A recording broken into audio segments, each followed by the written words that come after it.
Remember Rutgers professor James Livingston? You know, the guy who said, "I hate white people," referred to kids who were playing as little Caucasian holes, and said he resigned from his race? The university found him guilty of violating its discrimination and harassment policy, but now it has suddenly changed its mind. Let's take a look. Around 5.5 months ago, Rutgers history professor James Livingston took to Facebook and said, "Okay, officially I now hate white people.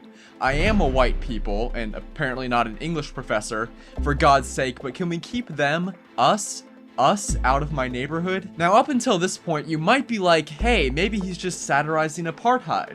Maybe it's even in commentary on South Africa.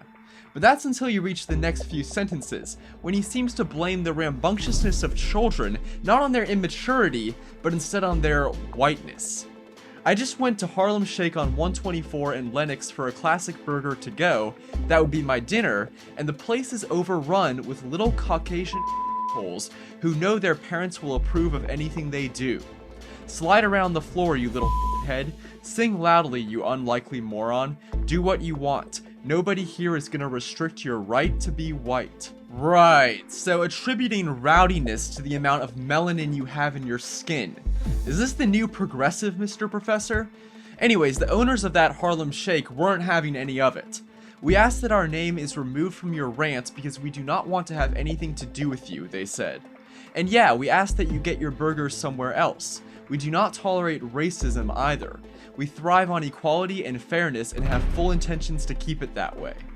James said he was satirizing gentrification in Harlem, but Rutgers University's Office of Employment Equity said in July that given Professor Livingston's insistence on making disparaging racial comments, a reasonable student may have concerns that he or she would be stigmatized in his classes because of his or her race. But last week, Rutgers reversed its ruling against the professor and won't explain why, saying it doesn't comment on incidents involving personnel. It looks like the school was pressured by the Foundation for Individual Rights in Education and the more left-leaning American Association of University Professors, but here's the question I really want answered. Would James have gotten off scot-free if his comment were not about whites, but instead about blacks? I'm not so sure.